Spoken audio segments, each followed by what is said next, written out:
जय Hind and hello guys, स्वागत है आपका आपके अपने यूट्यूब चैनल ज्ञानदे होस्ट में। और इस वीडियो में मैं आपको बताने वाला हूं इंडियन आर्मी नर्सिंग असिस्टेंट यानी कि एनए भर्ती 2026 जो कि आपकी परमानेंट भर्ती होती है, ऑनलाइन फॉर्म के बारे में कि कैसे आपको इस भर्ती का फॉर्म फिलअप करना है। गाइस अगर आपको नहीं पता तो बता दूं कि जब आपकी अग्निपथ की स्कीम आई थी जिसमें कि आप अब अग्निवीर के रूप में 4 साल की सेवा देते हैं, तो उस वक्त गाइस ये जो आपकी आर्मी नर्सिंग असिस्टेंट की पोस्ट है ये अभी भी आपकी पहले की तरह ही परमानेंट है, यानी कि इसको अग्निपथ स्कीम में नहीं रखा है। आप इसमें अग्निवीर नहीं बनते। इसमें जैसे आप पहले 15 साल की सेवा दे सकते थे, इसमें अभी भी ऐसे ही आप 15 साल की सेवा देते हैं अगर आप इसमें सेलेक्ट हो जाते हैं तो ये आपकी परमानेंट भर्ती है। तो अगर आप इस फॉर्म को भरना चाहते तो इस वीडियो के अंदर आपको कंप्लीट इन्फॉर्मेशन दी जाएगी जो कि सभी स्टेट से सभी कैंडिडेट इस फॉर्म को भर सकते हैं जो कि इसमें अप्लाई करने के लिए एलिजिबल है। इसमें आप जान लीजिए कि 12वीं पास कैंडिडेट अप्लाई करेंगे या कर सकते हैं जो कि मेडिकल स्ट्रीम से आते हैं, जिनकी एज लिमिट 17.5 से 23 साल के बीच रखी है। फॉर्म आप लोग इसका 1 अप्रैल 2026 तक भर पाएंगे। अप्लाई करने के लिए 12वीं पास की योग्यता जो कि मैंने आपको बताया कि साइंस के साथ में हो, जिसमें कि आपके पास physics, chemistry, biology and English subject होना चाहिए, जिसमें कि आपके 50% हो। इन चारों सब्जेक्ट को मिला करके जो आपके नंबर बनेंगे वो कम से कम 50% हो। एंड यहाँ पर गाइज प्रत्येक सब्जेक्ट के अंदर भी आपके 40 नंबर्स होने चाहिए। अगर उससे कम हो गए तो आप अप्लाई करने के लिए एलिजिबल नहीं है। दूसरा विकल्प है कि आपकी जो 12वीं है वो फिजिक्स, केमिस्ट्री, बायोलॉजी, बॉटनी के साथ में हो तो भी आप इसमें अप्लाई कर सकते हैं। सभी कैटेगरी कैंडिडेट को 250 रुपये फीस पे करनी होगी। एंड यहाँ पर जो आपका फिजिकल फिटनेस टेस्ट है और आपका हाइट कितना होना चाहिए, चेस्ट कितना होना चाहिए, इसके बारे में भी यहाँ पर आपको जानकारी दी गई है। तो सभी जानकारी चेक करके अगर आप इसमें अप्लाई करने के लिए एलिजिबल है और आप ये फॉर्म भरना चाहते हैं तो इंपॉर्टेंट लिंक के सेक्शन में आएंगे और अप्लाइंग ऑनलाइन लिंक ओपन करेंगे। देन आपके सामने यहाँ पर ये वेबसाइट आएगी। यहाँ पर आपको आपकी स्टेट सेलेक्ट करनी है। इसके बाद में यहाँ पर आपका डिस्ट्रिक्ट और फिर यहाँ पर आपका तहसील। इसके बाद में जो आपकी हाइट है वो आपको सेलेक्ट कर लेनी है सेंटीमीटर के अंदर। डेट ऑफ बर्थ आपकी क्या है वो आप यहाँ पर कैलेंडर के ऊपर क्लिक करके सिलेक्ट कर लेंगे। एंड उसके बाद में क्वालिफाइंग कोर्स में आपको यहाँ पर 12th सेलेक्ट करना है। फिर जेंडर आपको सेलेक्ट कर लेना है। आपने 12वीं अपीयरिंग हो यानी कि कर रहे हो या फिर पास कर चुके हो वो आपको बताना है। और आपका जो मैरिटल स्टेटस है वो आपको यहाँ पर टिक कर देना है। एंड देन फिर आप चेक एलिजिबिलिटी इसके ऊपर क्लिक करेंगे। इसके ऊपर क्लिक करने के बाद आपको यहाँ पर अग्निवीर कार्डर की वैकेंसी देखने को मिलेगी। और फिर है आपका रेगुलर कार्डर, तो आप रेगुलर कार्डर के ऊपर टिक जैसे ही करेंगे तो आपको यहाँ पर सोल्जर टेक्निकल एनए यानी कि नर्सिंग असिस्टेंट और जो उसकी क्वालिफिकेशन है वो आप यहाँ पर भी चेक कर सकते हैं। तो ये सभी जानकारी आप देख सकते हैं आपके सामने दी गई है। इसका मतलब ये है कि आपकी एज लिमिट के अकॉर्डिंग और आपकी क्वालिफिकेशन के अकॉर्डिंग आप एलिजिबल है अप्लाई करने के लिए। तो अब आप यहाँ पर अप्लाई के ऊपर क्लिक करेंगे। अप्लाई पर क्लिक करने के बाद में आपके सामने यहाँ पर इस तरह का इंटरफेस आएगा। मैं आपको बता दूं कि अगर आपने यहाँ पर इंडियन आर्मी की वेबसाइट का इस्तेमाल करके पहले भी जेसीओ और ओआर लेवल की पोस्ट पर अप्लाई किया यानी कि अग्निवीर पर अप्लाई किया है तो आपका अकाउंट यहाँ पर बना हुआ होगा। आप यहाँ पर उसी को लॉगिन करेंगे क्योंकि आप नया रजिस्टर नहीं कर सकते। अगर आपका अकाउंट बना हुआ है पर आप आपका पासवर्ड भूल चुके हैं तो मैं आपको बताता हूँ कि कैसे आपको उसको रिकवर करना है। तो आप यहाँ पर यूजर नेम में आपने जो ईमेल आईडी रजिस्टर की थी वो यहाँ पर डालिएगा। फिर पासवर्ड अगर आपको याद है तो डाल करके इसको लॉगिन कर लीजिए। अगर याद नहीं है तो आप यहाँ पर फॉरगॉट पासवर्ड इसके ऊपर क्लिक करेंगे। इसके ऊपर क्लिक करने के बाद में यूजर नेम में आपको आपकी रजिस्टर्ड ईमेल आईडी डालनी है जो कि आपने उस वक्त रजिस्टर की थी। फिर जो डेट ऑफ बर्थ आपने फॉर्म के अंदर भरी थी उस वक्त वो डीओबी भी आपको यहाँ पर सेलेक्ट करनी है। एंड उसके बाद में आपको यहाँ पर मैट्रिकुलेशन यानी कि 10th का जो सर्टिफिकेट नंबर है आपका वो आपको यहाँ पर भरना है। एंड फिर जो आपने मोबाइल नंबर आप यहाँ पर रजिस्टर किया था वो नंबर आप यहाँ पर डालिएगा। इसके बाद में आप सबमिट के ऊपर क्लिक करेंगे। इसके बाद में आपकी ईमेल आईडी के ऊपर आपको एक पासवर्ड सेंड कर दिया जाएगा जिसका इस्तेमाल करके आप लॉगिन कर लेंगे। पर गाइज अगर आप फ्रेशर है, आपने इस वेबसाइट का इस्तेमाल करके अभी तक कोई फॉर्म नहीं भरा तो आपको यहाँ पर रजिस्ट्रेशन के ऊपर क्लिक करना है और यहाँ से कंटिन्यू कर देना है। आप कंटिन्यू करने के बाद इंस्ट्रक्शंस आएंगे। आप इन सभी को चेक करने के बाद यहाँ पर कंटिन्यू के ऊपर क्लिक करेंगे। अब आपके सामने यहाँ पर 2 ऑप्शन है लॉगिन करने के या फिर कह लीजिए कि रजिस्ट्रेशन करने के। आपको बोला है कि आपकी जो इन्फॉर्मेशन 10वीं की मार्कशीट के अंदर है वही इन्फॉर्मेशन आपके जो आधार कार्ड है उसके अंदर होनी चाहिए, अलग अलग नहीं होनी चाहिए। अब आपको क्या करना है, आपको सिलेक्ट करना है कि आप आधार नंबर के माध्यम से अप्लाई करना चाहते हैं या फिर मैट्रिकुलेशन सर्टिफिकेट के माध्यम से। मैं दोनों का प्रोसेस बताने वाला हूं। अगर आप आधार नंबर सेलेक्ट करें तो आप आधार नंबर सेलेक्ट करके यहां से ओके करेंगे।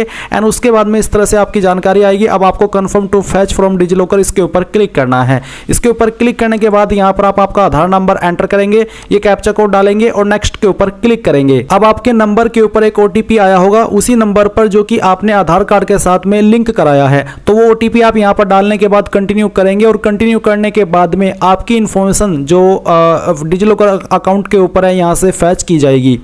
तो आप देख सकते हैं कि आपकी इन्फॉर्मेशन इस तरह से फैच हो चुकी है। आप यहाँ पर आपका जो डोमिसाइल स्टेट है अब वो सिलेक्ट कर लेंगे, जिस भी स्टेट के आप निवासी है। आपका आधार नंबर आपको यहाँ पर फिर से एंटर करना है। कैंडिडेट का नेम यहाँ पर फैच कर लिया गया है, वही जो कि आधार कार्ड के अंदर दिया गया है। इसके बाद में आपको यहाँ पर पूछेगा कि क्या आपका नाम आधार कार्ड के अंदर और 10th के सर्टिफिकेट के अंदर सेम है। अगर हाँ तो यस, अगर आप नो करेंगे तो फिर आपको यहाँ पर ये बोला जाएगा कि आप आधार कार्ड के अंदर भी वही नाम करवाइए जो कि आपका 10th के सर्टिफिकेट के अंदर है। इसके बाद में आपको यहाँ पर आपके फादर का नाम देखने को मिलेगा जो कि आधार कार्ड के अंदर है, और फिर आप यहाँ पर नीचे आपके फादर का नाम लिखेंगे वही जो कि आधार कार्ड के अंदर है, और सेम नाम आपका 10th के सर्टिफिकेट के अंदर भी होना चाहिए। इसके बाद आप यहाँ पर मदर का नेम एंटर करेंगे। डीओबी भी आपकी यहाँ पर फैच कर ली गई है, और फिर आपके सामने यही सवाल है कि क्या आपकी डीओबी यहाँ पर जो दी गई है वो आपके 10th के सर्टिफिकेट के अंदर भी है। अगर हाँ तो आप यस कर दीजिए। फिर आप आपकी ईमेल आईडी एंटर करेंगे जो कि आप रजिस्टर करना चाहते हैं। आपका मोबाइल नंबर डालेंगे एंड देन ये कैप्चा कोड फिल करेंगे, और उसके बाद में आप यहाँ पर सभी जानकारी चेक करते हुए सबमिट पर क्लिक करेंगे। सबमिट पर क्लिक करने के बाद में जो आगे का प्रोसेस आएगा वो बताने से पहले मैं उन कैंडिडेट के बारे में बात करना चाहूंगा जो कि डिजिलॉकर के माध्यम से नहीं बल्कि मैट्रिकुलेशन सर्टिफिकेट के माध्यम से इसमें रजिस्ट्रेशन कर रहे हैं। तो उनको कैसे कहां पर क्या जानकारी भरनी है वो प्रोसेस भी आप जान लीजिए। तो गाइज आप यहां पर जब आधार नंबर सिलेक्ट किए थे, यहीं पर अगर आपके पास आधार नंबर नहीं है आप मैट्रिकुलेशन सर्टिफिकेट सिलेक्ट करेंगे। ये सिलेक्ट करने के बाद आप confirm to fetch from DigiLocker इसके ऊपर क्लिक करेंगे एंड देन फिर यहां पर आपको आपका बोर्ड सेलेक्ट करना है। जो भी आपका बोर्ड है 10th का वो आप यहां पर सेलेक्ट कर लीजिए। 10th का रोल नंबर क्या है वो आपको यहां पर एंटर करना है। फिर किस ईयर के अंदर आपने आपकी 10वीं पास की थी वो ईयर आपको सेलेक्ट कर लेना है। फुल नेम आपका आपके 10th के सर्टिफिकेट के अंदर क्या है वो आपको यहां पर लिखना है। आपकी ईमेल आईडी आपको यहां पर देनी है जो कि आप रजिस्टर करना चाहते हैं। आपका मोबाइल नंबर देना है जो कि आप रजिस्टर करना चाहते हैं एंड देन फिर आप फाइंड के ऊपर क्लिक करेंगे। इसके बाद में आपकी जानकारी यहां पर फैच कर ली जाएगी और आपके सामने यहां पर रजिस्ट्रेशन का जो पेज है वो आ चुका है। तो आप यहां पर पहले आपकी स्टेट सेलेक्ट करेंगे जिस स्टेट के आप स्थायी निवासी है, एंड बोर्ड का नाम यहां पर आपके दिया है, रोल नंबर दिया है, ईयर ऑफ एग्जाम दिया है, कैंडिडेट का नेम जो मैट्रिकुलेशन सर्टिफिकेट के अंदर है वो यहां पर आपको देखने को मिलेगा। फिर यहां पर आपको कैंडिडेट का फादर नेम लिखना है और फिर मदर नेम लिखना है, और ध्यान दीजिए कि जो आप फादर नेम दे रहे हैं मदर नेम दे रहे हैं यही नाम आपका 10th के सर्टिफिकेट के अकॉर्डिंग आधार कार्ड में भी होना चाहिए। एंड फिर आप यहां पर आपका ईमेल एड्रेस एंटर कीजिएगा, आपका मोबाइल नंबर डालिए जो कि आप रजिस्टर करना चाहते हैं, यहां पर टिक कीजिए एंड ये कैप्चा कोड डालने के बाद में सबमिट के ऊपर क्लिक कीजिए। अब जो आगे का प्रोसेस है वो दोनों के सामने सेम आएगा, चाहे आप आधार कार्ड के नंबर से इसमें रजिस्ट्रेशन कर रहे हैं या फिर 10th के सर्टिफिकेट के नंबर से। अब गाइज आपने जो ईमेल आईडी भरी है वो ईमेल आईडी आपको चेक करनी है। उसके ऊपर आपको एक ईमेल मिली होगी जिसमें कि वेरिफिकेशन कोड दिया है। ये आप चाहे तो यहां से कॉपी कर लीजिए या फिर जो यहां पर दिया गया है सेम टू सेम आपको यहां पर एंटर ओटीपी के सेक्शन में लिखना है। ये कैप्चा कोड आपको डालना है एंड देन सबमिट के ऊपर क्लिक करना है। सबमिट के ऊपर क्लिक करने के बाद यहां पर एजुकेशन डिटेल का सेक्शन आपके सामने ये आएगा। अब आपको यहां पर क्वालिफाइंग कोर्स में सिलेक्ट करना है कि जो आपकी हाईएस्ट क्वालिफिकेशन है वो क्या है, तो वो आप यहां पर सिलेक्ट कर लीजिए और फिर बताइए कि आपने क्वालिफिकेशन पास कर ली है या फिर आप कर रहे हैं। तो जो भी है वो आप यहां पर टिक कर दीजिए। अगर पास कर चुके तो आप पास सेलेक्ट कर लेंगे। फिर है मैट्रिकुलेशन 10th बोर्ड, तो 10th आपने किस बोर्ड से की है, CBSE, ICSE, open school, other, state board. State board यानी कि अगर आप यूपी से है तो आपका स्टेट बोर्ड यूपी बोर्ड हुआ तो आप यहां पर वो सेलेक्ट कर लीजिए। मैंने स्टेट बोर्ड सेलेक्ट किया। स्टेट बोर्ड सेलेक्ट करने के बाद में अब मैं यहां पर उत्तर प्रदेश सेलेक्ट कर लेता हूं। 10th का रोल नंबर यहां पर दिया है। फिर यहां पर है आर यू रिमस्टरिंग कैंडिडेट, क्या आप उम्मीदवार को फिर से तैयार कर रहे हैं, तो आप यहां पर नो ही रहने दीजिए। इसके बाद में गाइज आप यहां पर थोड़ा ऊपर आएंगे और आपको कुछ और जानकारी यहां पर भरनी है, जैसे कि जेंडर आपका यहां पर आपको सेलेक्ट कर लेना है और यहां से ओके करना है। इसके बाद यहां पर आप देखेंगे मैरिटल स्टेटस, तो आप इसको फिर से सेलेक्ट कर लीजिए। अनमैरिड जो भी आपका स्टेटस है बेसिकली वही। फिर आपकी हाइट कितनी है वो आपको यहां पर सेंटीमीटर के अंदर सेलेक्ट कर लेनी है। ये सिलेक्ट करने के बाद में आप यहां पर इस तरफ आएंगे राइट साइड में और यहां पर आपको कुछ जानकारी दी गई और कुछ जानकारी आपको यहां पर भरनी है, जैसे कि आपकी डिस्ट्रिक्ट कौन सी है वो डिस्ट्रिक्ट आप यहां पर सेलेक्ट कर लेंगे एंड देन आपकी तहसील कौन सी है वो तहसील भी आपको सेलेक्ट कर लेनी है। इसके बाद आप यहां पर पासवर्ड रिक्वायरमेंट के सेक्शन में आएंगे और आपको यहां पर एक पासवर्ड बनाना है। पासवर्ड आपका कैसा, उसका एक एग्जांपल मैं आपको देकर के दिखाता हूं। आपके पासवर्ड के अंदर इंग्लिश का कैपिटल लेटर कम से कम एक, स्मॉल लेटर कम से कम एक, ज्यादा कितने भी रख सकते हैं, कोई स्पेशल कैरेक्टर और साथ ही आपको डिजिट का इस्तेमाल करना है। तो कुछ इस तरह का पासवर्ड आप यहां पर बना लीजिए एंड फिर उसको दोबारा डाल करके वेरीफाई कर दीजिए और फिर ये कैप्चा कोड फिल कीजिए एंड सभी जानकारी को चेक करते हुए आप यहां पर सेव के ऊपर क्लिक कीजिए। अब आप यहां पर देख सकते हैं you are now registered with the join Indian army website, तो आप गो टू होम के ऊपर क्लिक करें। इसके ऊपर क्लिक करने के बाद आप देख सकते हैं रजिस्टर्ड सक्सेसफुली। अब यहां से आप ओके कर दीजिए। अब ओके करने के बाद में आपकी सभी इंफॉर्मेशन यहां पर आ चुकी है। देन आपको यहां पर फिर से चेक एलिजिबिलिटी एलिजिबिलिटी इसके ऊपर क्लिक करना है। नाउ गाइज आप यहाँ पर फिर से नीचे की तरफ आएंगे और रेगुलर कार्डर के ऊपर क्लिक करेंगे तो आपको आपकी ये जो पोस्ट है वो देखने को मिल जाएगी। अब आप यहाँ पर अप्लाई के ऊपर क्लिक कीजिए एंड देन आपके सामने आप एप्लीकेशन इंस्ट्रक्शंस आएंगे। आप यहाँ पर इनको कंटिन्यू के ऊपर क्लिक करके कंटिन्यू कर दीजिए। देन आपके सामने पर्सनल इन्फॉर्मेशन आपको देखने को मिलेगी। यहाँ पर गाइज आपको आपका जो रिलीजन है वो सिलेक्ट करना है एंड देन इसके बाद में आपकी क्लास क्या है। अगर आपकी इनमें से कोई क्लास है जो कि यहाँ पर दी गई, जैसे कि ये कुछ कास्ट के नाम दिए गए हैं, तो आपको वो सिलेक्ट कर लेना है। अगर आपकी कास्ट इसमें नहीं है तो आप अदर इंडियन सिटीजन सेलेक्ट कर सकते हैं, नहीं तो आपकी अगर कास्ट इसके अंदर है तो आप आपकी वो सिलेक्ट कर लीजिएगा। फिर आपको यहाँ पर आपका फोटो एंड साइन अपलोड करना है। फोटो का साइज 5 से 20 KB के बीच में रखा है और सिग्नेचर का साइज 5 से 10 KB के बीच में। तो आप चूज फाइल के ऊपर क्लिक करेंगे, जहां पर भी फोटो फाइल है सेलेक्ट करेंगे और ओपन कर लेंगे तो आपका फोटो इस तरह से आ जाएगा। फिर एक बार फिर से चूज फाइल के ऊपर क्लिक कीजिए और जहां पर आपका साइन है वो भी आप यहां पर सेलेक्ट कर लीजिए एंड देन ओपन कर लीजिए। इसके बाद आप यहां पर नीचे सेव एंड कंटिन्यू इसके ऊपर क्लिक करेंगे एंड अब आपके सामने यहां पर कम्युनिकेशन डिटेल यानी कि एड्रेस की जानकारी आती है। तो जो आपका परमानेंट एड्रेस है पहले आपको भरना है, जैसे कि आपका हाउस नंबर क्या है वो आप यहां पर लिख देंगे। अगर नहीं है तो आप यहां पर क्या कीजिएगा, इस वाले ऑप्शन को खाली छोड़ दीजिएगा और एड्रेस के अंदर जो आपका एड्रेस है वो आपको यहां पर लिखना है। फिर विलेज का क्या नाम है वो आप यहां पर लिख दीजिए। सिटी टाउन आपका कौन सा है उसका नाम आपको यहां पर एंटर करना होगा। ये एंटर करने के बाद में यहां पर गाइस आपको आपकी डिस्ट्रिक्ट तहसील ये सब देखने को मिलेगी। मैं यहां पर डेमो के लिए जानकारी भर के दिखा रहा हूं, आपको आपकी रियल एड्रेस की जानकारी भरनी है। आपका ब्लॉक कौन सा लगता है, इलाका क्या लगता है वो आप यहां पर लिख दीजिएगा। पिन कोड आपका क्या है वो आप यहां पर डाल दीजिएगा। आपका नजदीकी पुलिस स्टेशन आपको यहां पर बता देना है, लिख देना है। पोस्ट ऑफिस कौन सा है नजदीकी वो आप यहां पर लिख दीजिए एंड उसके बाद में इस तरह पाएंगे तो आप देखेंगे यहां पर कोरेस्पोंडेंस एड्रेस यानी कि प्रेजेंट एड्रेस। तो अगर आपका प्रेजेंट और परमानेंट एड्रेस सेम है तो आप यहां पर सेम एज परमानेंट एड्रेस इसके ऊपर टिक कर दीजिएगा एंड देन फिर नीचे आकर के सेव एंड कंटिन्यू इसके ऊपर क्लिक कीजिएगा। अब आपके सामने मिससेलेनियस डिटेल का सेक्शन आता है, तो यहां पर है स्पोर्ट, तो आपको बताना है आपने स्पोर्ट्स खेला है, अगर हाँ तो यस, नहीं तो आपको नो करना है। अगर आप यस करें तो फिर आपको बताना है कि आपने इनमें से कौन सा स्पोर्ट्स खेला है और किस लेवल पर खेला है, साथ ही आपकी स्पोर्ट्स पोजीशन क्या थी। अगर नहीं खेला तो आप नो कीजिए एंड नो करने के बाद में अगला सवाल है कि आपके पास एनसीसी सर्टिफिकेट है। अगर आपके पास एनसीसी सर्टिफिकेट है तो आप यस करिए और फिर बताइए कि आपके पास इनमें से ABC या फिर C विद RD परेड अगर है इनमें से तो यस कर दीजिए। यस करने के बाद बता दीजिए, नहीं तो आपको नो करना है। एंड देन फिर यहाँ पर आपको देखने को मिलेगा रिलेशन विद आर्मी पर्सनल। अगर आपका कोई रिलेशन है आर्मी पर्सनल के साथ में तो आपको बताना है कि आप son of ex serviceman, son of war window, तो बता दीजिए। नहीं है तो उसको ऐसे ही रहने दीजिए। हाईएस्ट क्वालिफिकेशन आपको अपनी सेलेक्ट कर लेनी है। अप्लाइंग फॉर कैटेगरी, तो यहाँ पर सोल्जर, टेक्निकल, नर्सिंग असिस्टेंट, तो हम इसको सेलेक्ट करते हैं। अब आपको यहाँ पर सेव एंड कंटिन्यू इसके ऊपर क्लिक करना है।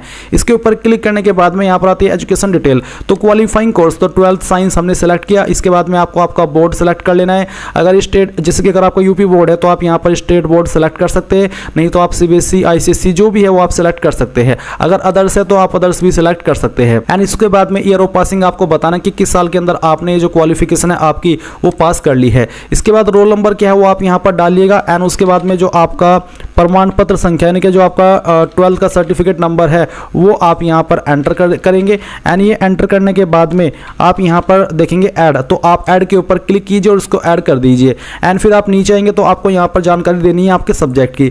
तो जैसे कि आपके पास 12वीं के सब्जेक्ट, 12वीं के अंदर सब्जेक्ट था बायोलॉजी, आप उसको सिलेक्ट कीजिए। कितने नंबर आपको आए थे वो आप यहाँ पर एंटर कीजिए और कितने में से आए थे वो आप यहाँ पर आउट ऑफ मार्क्स के अंदर एंटर करके ऐड न्यू रो के ऊपर क्लिक करके इसको ऐड कर दीजिए। सेम तरीके से आपको यहाँ पर जो आपके पास अगला सब्जेक्ट था वो आपको सेलेक्ट करना है। उसमें आपको कितने नंबर आए थे वो नंबर आप यहाँ पर डालिए और कितने में से आए थे वो आप यहाँ पर डाल दीजिए और ऐड न्यू रो के ऊपर क्लिक करके सेम वे में आप सभी सब्जेक्ट भर दीजिए। तो गाइज मैंने यहाँ पर सभी सब्जेक्ट की जानकारी भर दी है, तो आपको भी इसी प्रकार से सब्जेक्ट की जानकारी भरनी है। अगर आपका सब्जेक्ट इनमें नहीं है तो आप अदर्स के ऊपर क्लिक करके आपके सब्जेक्ट का नाम खुद से भी यहाँ पर दे सकते हैं।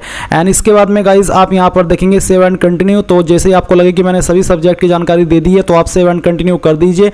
अब आती है आपकी एग्जाम सेंटर की चॉइस। तो पहली चॉइस आप किस स्टेट को दे रहे हैं वो आपको सेलेक्ट करना है। मैं आपको बता दूं कि जो आपकी स्टेट की चॉइस है उसमें आप चाहे तो सभी में एक ही दे सकते हैं, बट जो सिटी है वो अलग अलग होनी चाहिए। तो चलिए हम यहाँ पर इसको सेलेक्ट करते हैं। पहली आपको चॉइस देनी है, फिर आपको सेकंड, उसके बाद में आपको उसकी सिटी की प्रेफरेंस दे देनी है, फिर आपको अपनी चॉइस देनी है अगले वाली। मैंने आपको अभी कहा कि आप चाहे तो सभी स्टेट में एक ही चॉइस दे सकते हैं, पर जो सिटी है वो अलग अलग होनी चाहिए। एक सिटी आप बार बार प्रेफरेंस नहीं दे सकते। तो इस तरह से आपको यहाँ पर ये सभी प्रेफरेंस देनी है एंड फिर आपकी जो आपकी 5वीं प्रेफरेंस है वो भी आपको देनी होगी और उसकी जो सिटी है वो भी आपको यहाँ पर सेलेक्ट करनी है।